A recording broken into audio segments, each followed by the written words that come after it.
Hello everybody, it's the Ancient Meddler and I'm back again. This time I'm doing something a little different. We're going to be doing some dramatic readings of classic books. And the first one that we're going to start with is Dracula by Bram Stoker. And I'm going to do this in my traditional format where I'm going to be doing this live, but I'm recording it. So it's not really, I'm not live streaming it right now. I may do that in the future, but I'm going to record it live. And so you get me with my warts and all, mistakes and all, and I'll try to do my best to keep it so that you can follow along. But we're going to be doing Dracula by Bram Stoker. And so you can actually see this is the book that I'm reading. It's a public domain book. And we're going to be jumping in there right now.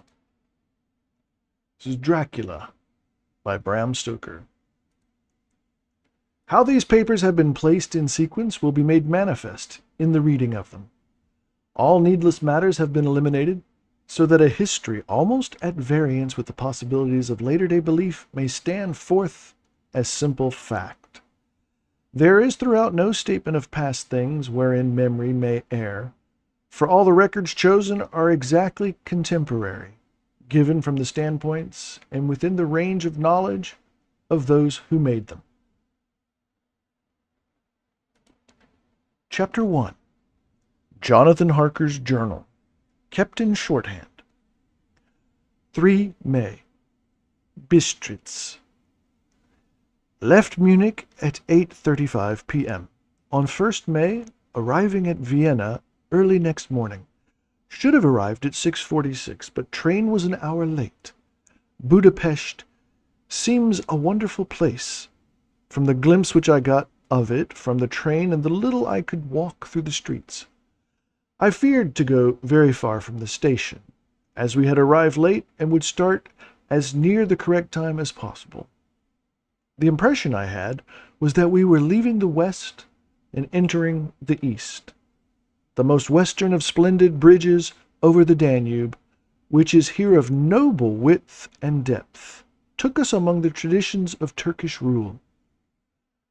We left in pretty good time, and came after nightfall to Klausenburg. Here I stopped for the night at the Hotel Royal.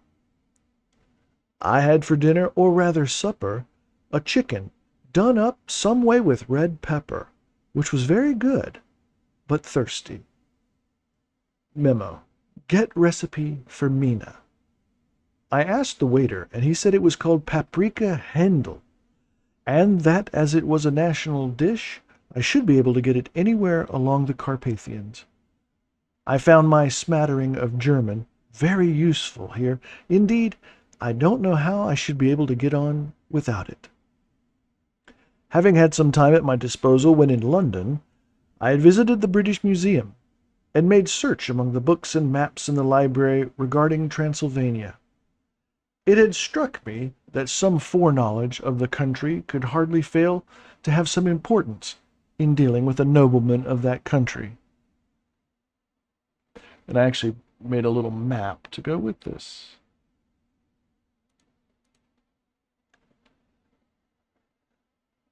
I find that the district he named is in the extreme east of the country, just on the borders of 3 states, Transylvania, Moldavia, and Bukovina, in the midst of the Carpathian Mountains, one of the wildest and least known portions of Europe. I was not able to light on any map or work given the exact location of Castle Dracula, as there are no maps of this country as yet to compare with our own Ordnance Survey maps. But I found that Bistritz, the post town named by Count Dracula, is a fairly well-known place. I shall enter here some of my notes, as they may refresh my memory when I talk over my travels with Mina. In the population of Transylvania, there are 4 distinct nationalities: Saxons in the south, and mixed with them the Wallachs, who are the descendants of the Dacians, Magyars in the west, and Sheklis in the east and north. I'm going among the latter, who claim to be descended from Attila and the Huns. This may be so, For when the Magyars conquered the country in the 11th century, they found the Huns settled in it. I read that every known superstition in the world is gathered into the horseshoe of the Carpathians, as if it were the center of some sort of imaginative whirlpool. If so, my stay may be very interesting. Memo. I must ask the Count all about them. I did not sleep well, though my bed was comfortable enough, for I had all sorts of queer dreams. There was a dog howling all night under my window, which may have had something to do with it. Or it may have been the paprika, for I had to drink up all the water in my carafe, and was still thirsty. Towards morning, I slept and was awakened by the continuous knocking at my door. So I guess I must have been sleeping soundly then. I had for breakfast more paprika, and a sort of porridge of maize flour, which they said was mamaliga, an eggplant stuffed with forcemeat, a very excellent dish, which they call impletata. Memo. Get recipe for this also. I had to hurry breakfast, for the train started a little before 8, or rather it ought to have done so, for after rushing to the station at 7:30, I had to sit in the carriage for more than an hour before we began to move. It seems to me that the furthest west you go, the more unpunctual are the trains. What ought they to be in China? All day long we seemed to dawdle through a country which was full of beauty of every kind.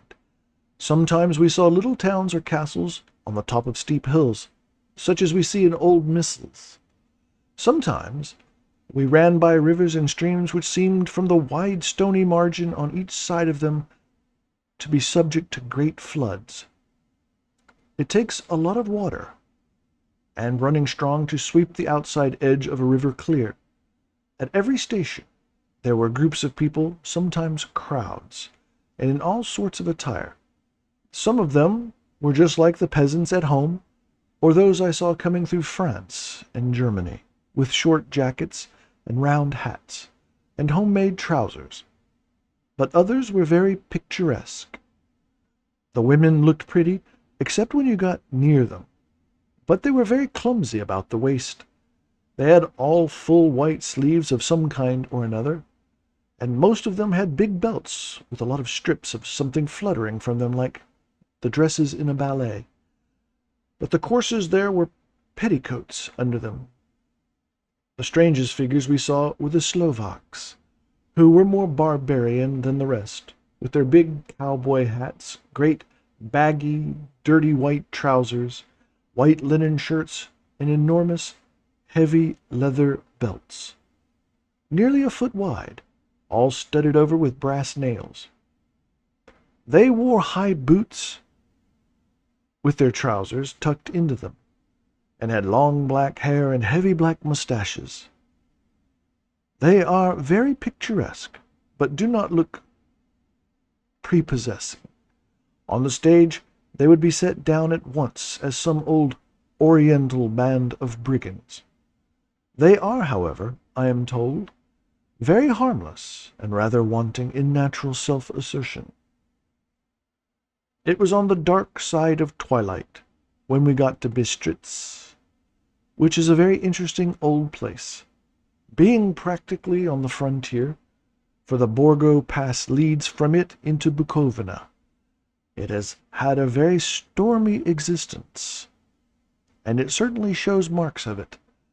50 years ago, a series of great fires took place, which made terrible havoc on 5 separate occasions. At the very beginning of the 17th century, it underwent a siege of 3 weeks and lost 13,000 people, the casualties of war proper being assisted by famine and disease. Count Dracula had directed me to go to the Golden Crone Hotel, which I found, to my great delight, to be thoroughly old-fashioned, for of course I wanted to see all I could of the ways of the country. I was evidently expected, for when I got near the door, I faced a cheery-looking elderly woman in the usual peasant dress, white undergarment with a long double apron, front and back, of colored stuff fitting almost too tight for modesty. When I came close, she bowed and said, "The Herr Englishman?" "Yes," I said, "Jonathan Harker." She smiled and gave some message to an elderly man in white shirt-sleeves, who had followed her to the door. He went, but immediately returned with a letter. "My friend, welcome to the Carpathians. I am anxiously expecting you. Sleep well tonight. At 3 tomorrow the diligence will start for Bukovina. A place on it is kept for you. At the Borgo Pass my carriage will await you, and will bring you to me. I trust that your journey from London has been a happy one, and that you will enjoy your stay in my beautiful land. Your friend, Dracula." 4 May. I found that my landlord had got a letter from the Count, directing him to secure the best place on the coach for me. But on making inquiries as to the details, he seemed somewhat reticent, and pretended that he could not understand my German. This could not be true, because up to then he had understood it perfectly. At least, he answered my questions exactly as if he had. He and his wife, the old lady who had received me, looked at each other in a frightened sort of way. He mumbled out that the money had been sent in a letter, and that was all he knew. When I asked him if he knew Count Dracula, and could tell me anything of his castle, both he and his wife crossed themselves, and saying that they knew nothing at all, simply refused to speak further. It was so near the time of starting that I had no time to ask anyone else, for it was all very mysterious, and not by any means comforting. Just before I was leaving, the old lady came up to my room and said in a hysterical way, "Must you go? Oh, young Herr, must you go?" She was in such an excited state that she seemed to have lost her grip of what German she knew, and mixed it all up with some other language which I did not know at all. I was just able to follow her by asking many questions. When I told her that I must go at once, and that I was engaged on important business, she asked again, "Do you know what day it is?" I answered that it was the 4th of May. She shook her head, and she said again, "Oh, yes, I know that, but do you know what day it is?" On my saying that I did not understand, she went on, "It is the eve of St. George's Day. Do you not know that tonight, when the clock strikes midnight, all the evil things of the world will have full sway? Do you know where you are going, and what you are going to do?" She was in such evident distress that I tried to comfort her, but without effect. Finally she went down on her knees and implored me not to go, at least to wait a day or two before starting. It was all very ridiculous, but I did not feel comfortable. However, there was business to be done, and I could allow nothing to interfere with it. I tried to raise her up, and said as gravely as I could that I thanked her, but my duty was imperative, and that I must go. She then rose and dried her eyes, and taking a crucifix from her neck, offered it to me. I did not know what to do, for as an English churchman, I have been taught to regard such things as in some measure idolatrous, and yet it seemed so ungracious to refuse an old lady meaning so well, and in such a state of mind.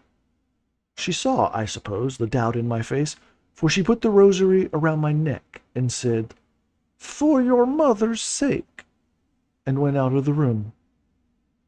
I am writing up this part of the diary whilst I am waiting for the coach, which is of course late, and the crucifix is still around my neck. Whether it is the old lady's fear, or the many ghostly traditions of this place, or the crucifix itself, I do not know. But I am not feeling nearly as easy in my mind as usual. If this book should ever reach Mina before I do, let it bring my goodbye. Here comes the coach. 5 May. The grey of the morning has passed, and the sun is high over the distant horizon, which seems jagged. Whether with trees or hills, I know not, for it is so far off that big things and little are mixed. I am not sleepy, and as I am not to be called till I awake, naturally I write till sleep comes.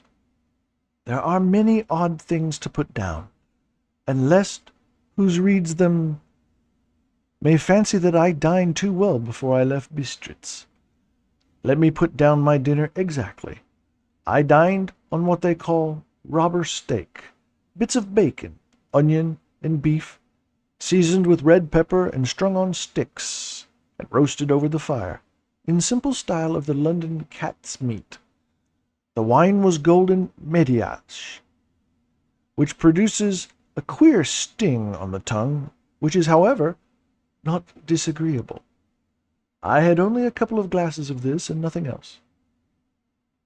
When I got on the coach, the driver had not taken his seat, and I saw him talking to the landlady. They were evidently talking of me, for every now and then they looked at me, and some of the people who were sitting on the bench outside the door came and listened, and then looked at me, most of them pityingly. I could hear a lot of words often repeated, queer words, for there were many nationalities in the crowd. So I quietly got my polyglot dictionary from my bag and looked them out. I must say, they were not cheering to me, for amongst them were Ordog, Satan, Pokol, Hell, Stregoika, Witch, Vrolok, and Vlokslak.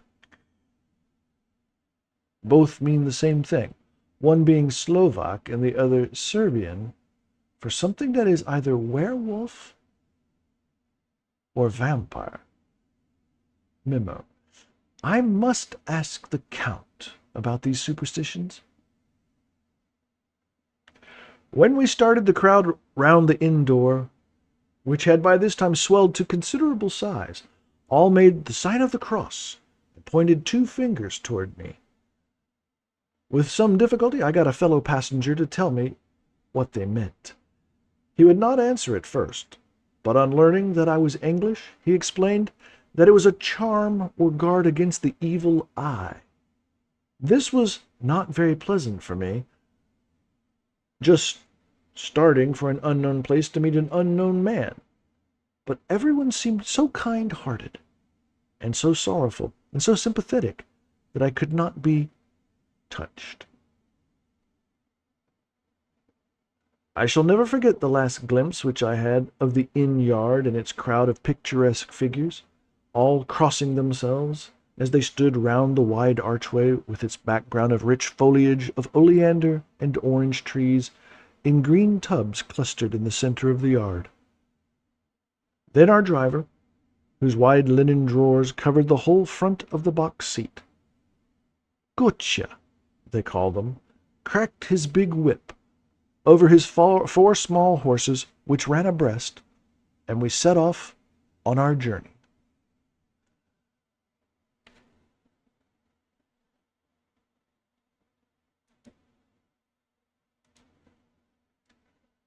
I soon lost sight and recollection of ghostly fears and the beauty of the scene as we drove along, although, had I known the language, or rather languages, which my fellow passengers were speaking, I might not have been able to throw them off so easily.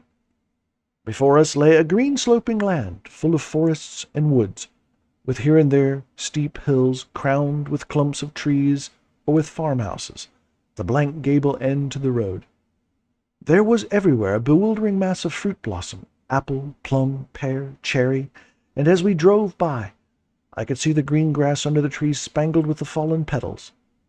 In and out amongst these green hills of what they call here the Mittelland ran the road, losing itself as it swept round the grassy curve, or was shut out by the straggling ends of pine woods, which here and there ran down the hillsides like tongues of flame. The road was rugged, but still we seemed to fly over it with a feverish haste.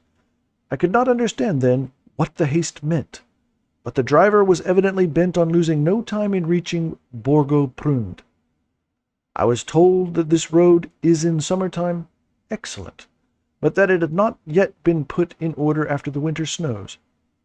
In this respect it is different from the general run of roads in the Carpathians, for it is an old tradition that they are not to be kept in too good order. Of old the Hospodars would not repair them, lest the Turk should think that they were preparing to bring in foreign troops, and so hasten the war which was always really at loading point. Beyond the green swelling hills of the Mittelland rose mighty slopes of forest, up to the lofty steeps of the Carpathians themselves.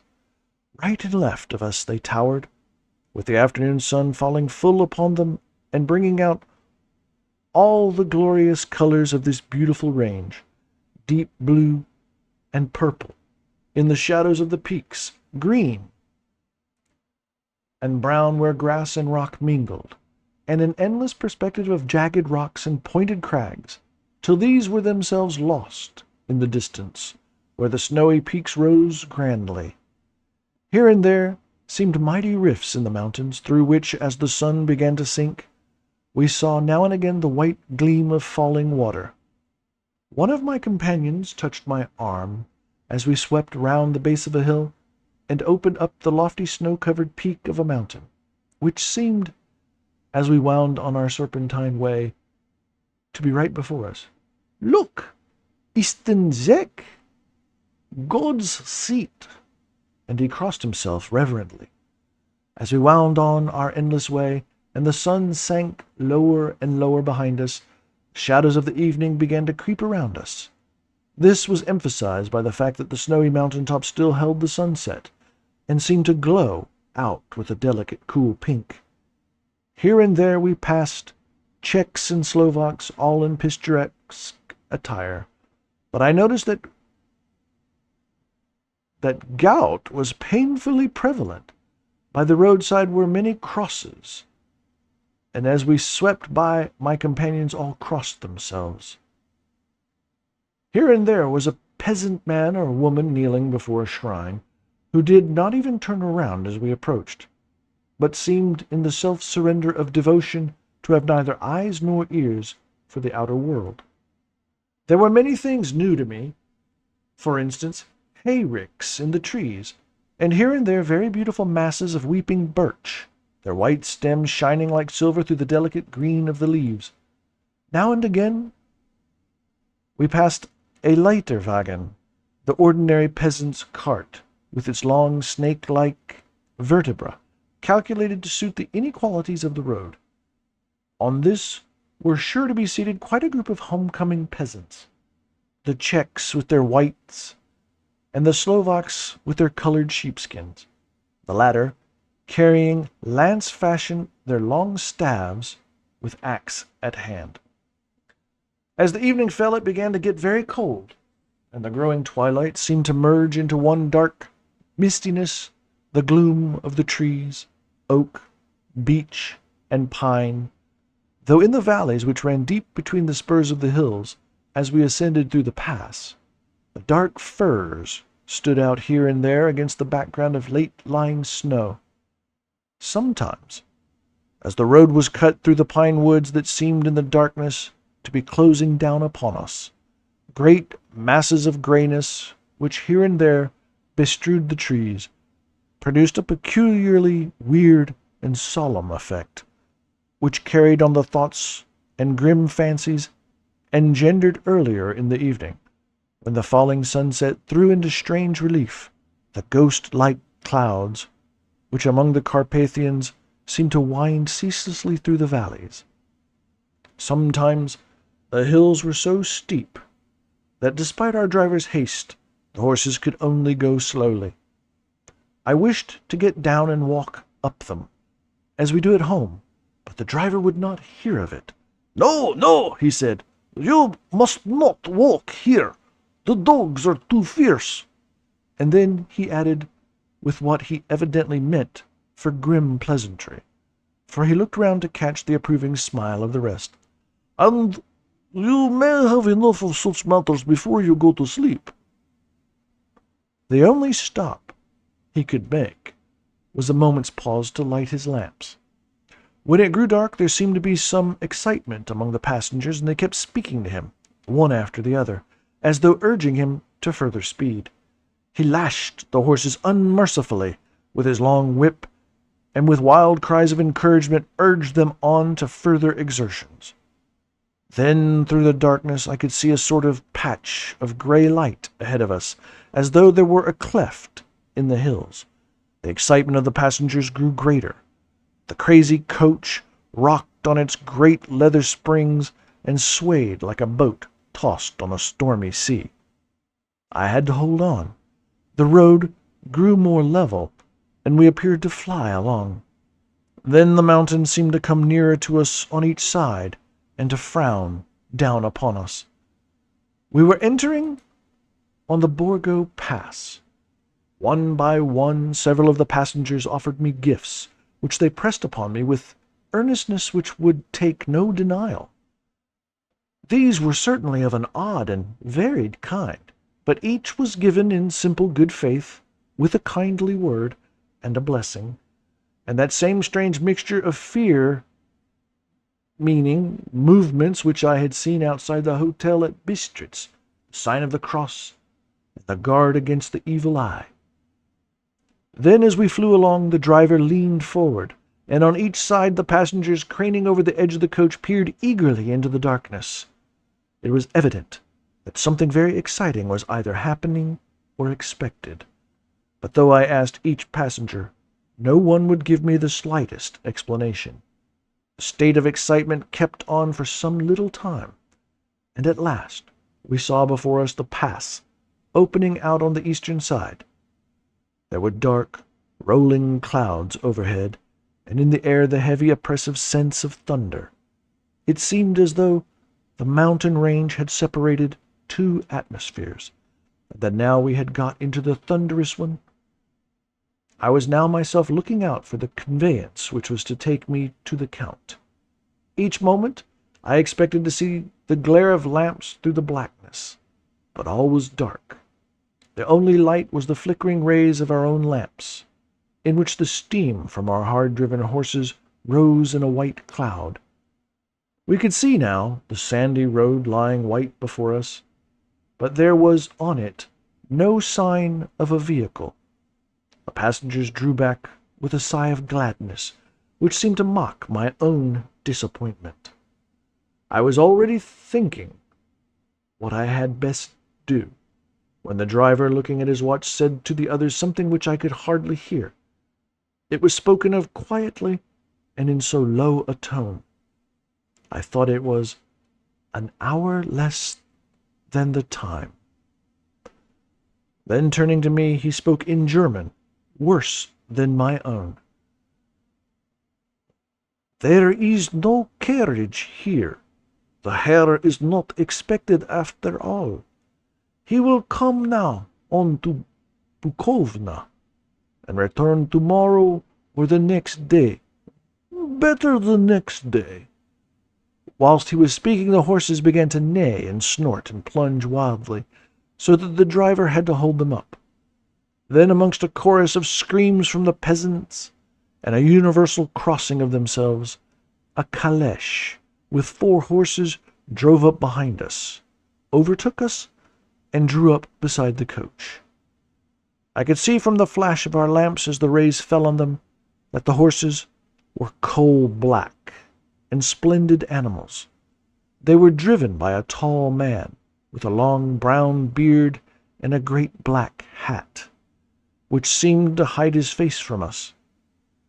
I could only see the gleam of a pair of very bright eyes, which seemed red in the lamplight as he turned to us. He said to the driver, "You are early tonight, my friend." The man stammered in reply, "The English Herr was in a hurry." To which the stranger replied, "That is why. I suppose you wished him to go on to Bukovina. You cannot deceive me, my friend. I know too much, and my horses are swift." As he spoke, he smiled, and the lamplight fell on a hard-looking mouth, with very red lips, and sharp-looking teeth, as white as ivory. One of my companions whispered to another the line from Bürger's Lenore, "Denn die Toten reiten schnell," for the dead travel fast. The strange driver evidently heard the words, for he looked up with a gleaming smile. The passenger turned his face away, at the same time putting out his 2 fingers and crossing himself. "Give me the Herr's luggage," said the driver, and with exceeding alacrity my bags were handed out and put into the caleche. Then I descended from the side of the coach as the caleche was close alongside, the driver helping me with a hand which caught my arm in a grip of steel. His strength must have been prodigious. Without a word he shook his reins, the horses turned, and we swept into the darkness of the pass. As I looked back, I saw the steam from the horses of the coach by the light of the lamps, and projected against it the figures of my late companions crossing themselves. Then the driver cracked his whip and called to his horses, and off they swept on their way to Bukovina. As they sank into the darkness, I felt a strange chill and a lonely feeling come over me. But a cloak was thrown over my shoulders and a rug across my knees, and the driver said in excellent German, "The night is chill, mein Herr, and my master the Count bade me take all care of you. There is a flask of Slivovitz, the plum brandy of the country, underneath the seat, if you should require it." I did not take any, but it was a comfort to know it was there all the same. I felt a little strangely, and not a little frightened. I think had there been an alternative I should have taken it, instead of prosecuting that unknown night journey. The carriage went at a hard pace, straight along. Then we made a complete turn and went along another straight road. It seemed to me that we were simply going over and over the same ground again, and so I took note of some salient point, and found that this was so. I would have liked to have asked the driver what this all meant, but I really feared to do so, for I thought that, placed as I was, any protest would have had no effect in case there had been an intention to delay. By and by, however, as I was curious to know how time was passing, I struck a match, and by its flame looked at my watch. It was within a few minutes of midnight. This gave me a sort of shock, for I suppose the general superstition about midnight was increased by my recent experiences. I waited with a sick feeling of suspense. Then a dog began to howl somewhere in a farmhouse far down the road, a long, agonized wailing as if from fear. The sound was taken up by another dog, and then another and another, till, borne on the wind which now sighed softly through the pass, a wild howling began, which seemed to come from all over the country, as far as the imagination could grasp it through the gloom of the night. At the first howl the horses began to strain and rear, but the driver spoke to them soothingly, and they quieted down, but shivered and sweated as though after a runaway from sudden fright. Then, far off in the distance, from the mountains on each side of us, began a louder and a sharper howling, that of wolves, which affected both the horses and myself in the same way, for I was minded to jump from the caleche and run, whilst they reared again and plunged madly, so that the driver had to use all his great strength to keep them from bolting. In a few minutes, however, my own ears got accustomed to the sound, and the horses so far became quiet that the driver was able to descend and to stand before them.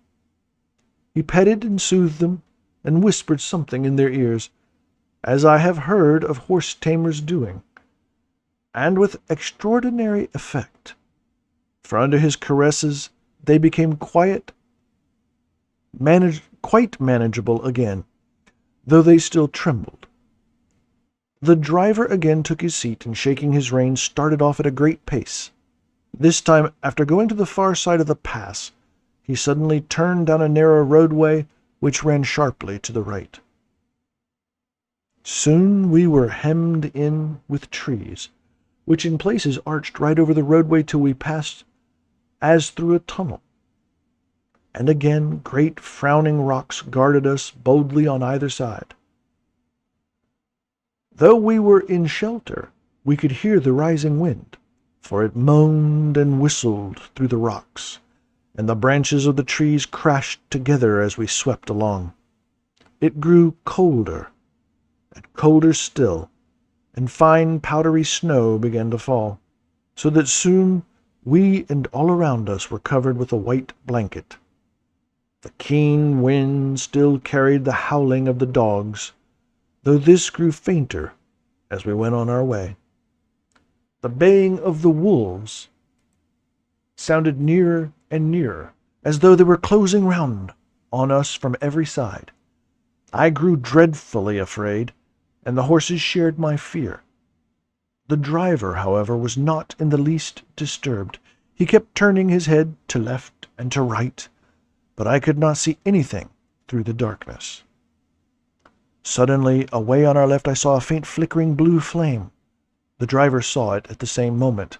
He at once checked the horses, and jumping to the ground, disappeared into the darkness. I did not know what to do. The less as the howling of the wolves grew closer. But while I wondered, the driver suddenly appeared again, and without a word took his seat, and we resumed our journey. I think I must have fallen asleep and kept dreaming of the incident, for it seemed to be repeating endlessly, and now looking back, it is like a sort of awful nightmare. Once the flame appeared so near the road that even in the darkness around us I could watch the driver's motions. He went rapidly to where the blue flame arose. It must have been very faint, for it did not seem to illumine the place around it at all, and gathering a few stones, formed them into some device.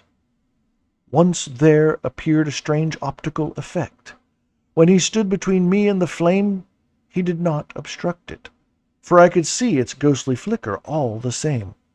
This startled me, but as the effect was only momentary, I took it that my eyes deceived my straining through the darkness. Then, for a time, there were no blue flames, and we sped onwards through the gloom, with the howling of the wolves around us, as though they were following in a moving circle. At last there came a time when the driver went further afield than he had yet gone, and during his absence the horses began to tremble worse than ever, and to snort and scream with fright. I could not see any cause for it, for the howling of the wolves had ceased altogether. But just then the moon, sailing through the black clouds, appeared behind the jagged crest of a beetling pine-clad rock, and by its light I saw around us a ring of wolves, with white teeth and lolling red tongues, with long sinewy limbs and shaggy hair. They were 100 times more terrible in the grim silence which held them than even when they howled. For myself, I felt a sort of paralysis of fear. It is only when a man feels himself face to face with such horrors that he can understand their true import. All at once, the wolves began to howl, as though the moonlight had some peculiar effect on them. The horses jumped about and reared, and looked helplessly round with eyes that lolled in a way painful to see. But the living ring of terror encompassed them on every side, and they had perforce to remain within it. I called to the coachman to come, for it seemed to me that our only chance was to break out through the ring and to aid his approach. I shouted and beat the side of the caleche, hoping by the noise to scare the wolves from the side, so as to give him a chance of reaching the trap. How he came there, I know not, but I heard his voice raised in a tone of imperious command, and looking towards the sound, saw him stand in the roadway, as he swept his long arms as though brushing aside some impalpable obstacle. The wolves fell back, and back further still. Just then a heavy cloud passed across the face of the moon, so that we were again in darkness. When I could see again, the driver was climbing into the caleche, and the wolves disappeared. This was all so strange and uncanny that a dreadful fear came upon me, and I was afraid to speak or move. The time seemed interminable as we swept on our way, now in almost complete darkness, for the rolling clouds obscured the moon. We kept on ascending, with occasional periods of quick descent, but in the main always ascending. Suddenly, I became conscious of the fact that the driver was in the act of pulling up the horses in the courtyard of a vast, ruined castle, whose tall black windows came no ray of light, and whose broken battlements showed a jagged line against the moonlit sky.